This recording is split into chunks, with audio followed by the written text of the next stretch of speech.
الحمد لله رب العالمين والصلاة والسلام على سيد الأنبياء والمرسلين أما بعد فأعوذ بالله من الشيطان الرجيم بسم الله الرحمن الرحيم قال الله تبارك وتعالى في القرآن المجيد والفرقان الحميد إن الله وملائكته يصلون على النبي يا أيها الذين آمنوا صلوا عليه وسلموا تسليما اللهم صل على سيدنا ومولانا محمد وعلى آله وصحابه سيدنا ومولانا محمد وبارك وسلم وصلوا عليه. برادران اسلام، روزہ اللہ رب العزت کے لیے ہے اور وہی اس کا اجر دے گا. روزے کو عربی میں صوم کہا جاتا ہے، جس کے لغوی معنی ہے رک جانے کے ہیں. شرعی اصطلاح میں یہ اللہ تعالیٰ کی ایک ایسی منفرد عبادت ہے جس میں ایک مسلمان اللہ تعالیٰ کے حکم سے طلوع فجر سے غروب آفتاب تک تمام مفطرات سے رکا رہتا ہے.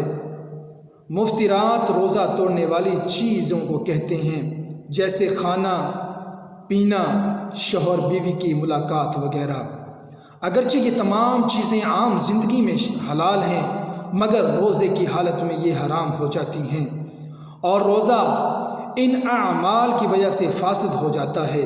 اسی لیے اللہ تعالیٰ کی رضا کے لیے اسی کے حکم کے مطابق طلوع فجر سے غروب آفتاب تک ان اعمال سے بچنے کا نام روزہ ہے. روزے کی اس تعریف اور عمل سے ہی روزے کا مقصد واضح ہو جاتا ہے، جو اللہ رب العالمین نے قرآن حکیم میں روزے کا حکم دیتے ہوئے بیان فرمایا ہے.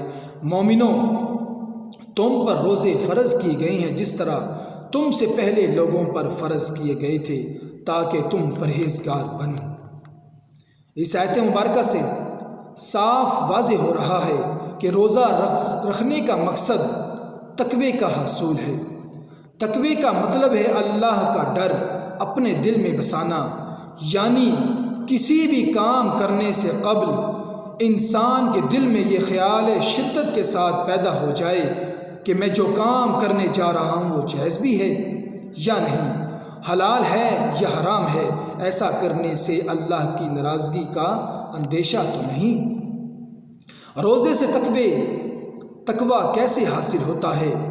جب ایک مسلمان روزے کی حالت میں اپنے ہی گھر کی چار دیواری میں قید ہوتا ہے، جہاں اسے کوئی دیکھنے والا نہیں ہوتا اور نہ ہی کوئی اس کا مواخذہ کرنے والا ہوتا ہے. اب نہ وہ کھاتا ہے، نہ پیتا ہے، اور نہ ہی دیگر جسمانی خواہشات پوری کرتا ہے. وہ ایسا کیوں نہیں کرتا؟ محض اس لیے کہ اللہ تعالیٰ نے روزے کی حالت میں اس سے ان امور سے روک دیا ہے. اس ایک ماہ کی تربیت سے مومنوں کے دلوں پر فطری اثرات مرتب ہوتے ہیں، بشرطے کہ انسان خلوص دل اور شعور سے کوشش کرے. اس کے بعد اس کے دل میں اللہ تعالیٰ کا خوف جم جاتا ہے، اور یہ بات اس کے ذہن پر نقش ہو جاتی ہے کہ جب روزے کی حالت میں اللہ تعالیٰ کے حکم سے حلال چیزوں سے بھی اجتناب کرتا رہوں تو جو چیزیں اللہ تعالیٰ نے ہمیشہ کے لیے حرام کر دی ہے، ان کا ارتکاب میرے لیے کیسے جائز ہو سکتا ہے؟ یا اگر مجھے اللہ تعالیٰ کی رضا مقصود ہے تو میں اس خالق کائنات کی نافرمانی کیوں کروں؟ چنانچہ یہ ماہ مبارک صرف روزہ رکھنے کی ہی ترغیب نہیں دیتا، بلکہ انسانی کردار کو نکھارنے کے لیے بعض کاموں سے انکار کروا کے اعمال صالحہ کی جانب راغب کرتا ہے. مثلا روزے کی حالت میں جھوٹ بولنا نہیں چھوڑا تو اللہ تعالیٰ کو اس بات کی کوئی ضرورت نہیں کہ ایسا شخص کھانا پینا چھوڑ کر بھوکا رہے، یعنی اللہ تعالیٰ کی ہاں اس کے روزے کی کوئی اہمیت یا قدر نہیں. روزہ صرف کھانا پینا چھوڑنے کا نام نہیں، بلکہ روزہ تو ہر اس غلط سے روکتا ہے جو عام دنوں میں بھی جائز نہیں. اس لیے اگر کوئی شخص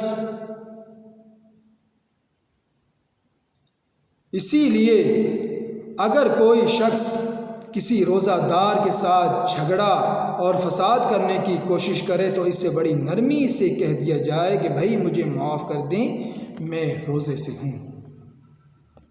اکثر نوجوان اپنے کم علمی کی وجہ سے بہت سے ایسے کاموں میں مبتلا نظر آتے ہیں جو روزہ دار کے لیے جائز نہیں۔ مثال کے طور پر وہ اپنا وقت گزارنے کے لیے گانے سنتے ہیں، ٹیلی ویژن پر بےہودہ پروگرام دیکھتے ہیں، فلمیں اور ڈرامے دیکھتے ہیں۔ یہ سب ٹھیک نہیں ہے۔ روزے کی حالت میں تو ہماری اسلامی اخلاقی تربیت ہوتی ہے، مگر ہم اسے حاصل کرنے کے بجائے دوست احباب کے ساتھ تاش یا شطرنج کھیل کر وقت گزارتے ہیں۔ حالت روزہ میں چغل خوری کرنا، جھوٹ بولنا اور مذاق کے نام پر اوچھی حرکت کرنا ناجائز ہے، اور یہ ساری بری باتیں تو ویسے بھی قابل مذمت اور قابل وعید ہے۔ ان سب کی اسلام میں قطعی گنجائش نہیں ہے۔ اکثر دیکھا گیا ہے کہ لوگ ایک دوسرے پر روزے کی حالت میں طنز کرتے ہیں تاکہ روزہ دار کو جوش آئے اور کسی طرح غیر اخلاقی عمل کا مرتکب ہو جائے۔ یہی وقت روزے دار کے لیے ہوش کا ہے۔ ایسے موقع پر درگزر کا رویہ اختیار کیا جائے۔ اسلام نے روزے کی حالت میں قوت برداشت سے کام لینے کی تلقین کی ہے۔ روزہ دار کے لیے ایک اہم نکتے کی بات یہ بھی ہے کہ جہاں اسے جھوٹ بولنے سے منع کیا جا رہا ہے، وہاں یہ بھی تعلیم دی جا رہی ہے کہ دھوکے اور فریب سے گریز کرے۔ مثال کے طور پر اگر وہ تاجر ہے تو جھوٹ بول کر اپنی اشیاء فروخت نہ کرے، اپنے ناقص مال کو چھپا کر نہ بیچے، بلکہ اس شے کا نقص گاہک پر واضح کر دے۔ کاروبار میں اس قسم کی حرکات ویسے تو پورے سال ممنوع ہے، مگر رمضان المبارک میں اور روزے کی حالت میں اس قسم کی حرکات کا ارتکاب دین سے غفلت ہی ہے۔ ایسے لوگوں کی بات نبی کریم صلی اللہ تعالی علیہ وآلہ وسلم نے ارشاد فرمایا ہے، کتنے ہی روزے دار ایسے ہیں جنہیں روزہ رکھنے سے سوائے پیاس اور بھوک کے اور کچھ نہیں ملتا، اور کتنے ہی شب بیدار ایسے ہیں جنہیں بے خوابی کے سوا شب بیداری سے کچھ حاصل نہیں ہوتا۔ سال بھر کے مہینوں میں ماہ رمضان بڑی اہمیت کا حامل ہے۔ اسے 3 عشروں میں تقسیم کیا جاتا ہے۔ پہلا عشرہ رحمت، دوسرا مغفرت اور تیسرا عشرہ جہنم سے آزادی کا ہے۔ اس مہینے کے روزے مسلمان پر فرض کیے گئے ہیں، جس کی خصوصیت یہ ہے کہ ہر ایک نیکی کا اجر 10 سے 70 گنا اور ایک مقام پر تو 700 گنا بتایا گیا ہے۔ جنت کے 7 دروازوں میں سے ہر عمل کرنے والا گزارا جائے گا، لیکن روزہ داروں کے لیے ایک مخصوص دروازہ رکھا گیا ہے جس کا نام باب الریان ہے۔ اس میں سے صرف روزہ دار گزریں گے۔ اس ماہ کی ایک اور خصوصیات یہ بھی ہے کہ اس میں شیاطین قید کر دی جاتی ہیں اور جنت کے دروازے کھول دی جاتے ہیں۔ یہ مہینہ غریبوں اور مسکینوں سے ہمدردی اور غم خساری کا ہے۔ اس میں اللہ تعالیٰ کی نعمتیں اور برکتیں بارش کی طرح برستی ہیں۔ ہمیں چاہیے کہ اس ماہ مقدس کی شایان قدر اس انداز سے کریں کہ اس مہینے میں اپنے معمولات سے ہٹ کر زیادہ سے زیادہ عبادت میں مصروف رہیں اور اپنی آخرت کی فکر کریں۔ تمام برائیوں سے کنارہ کشی اختیار کرتے ہوئے نیک اعمال کی جانب متوجہ ہو کر دنیا و آخرت کی کامیابی حاصل کریں۔ اللہ تعالیٰ سے دعا ہے جو کو سنا اور سنایا اس پر ہم سب کو عمل کرنے کی توفیق عطا فرمائے۔ آمین بجاہ النبی الامین صلی اللہ تعالی علیہ وآلہ وسلم۔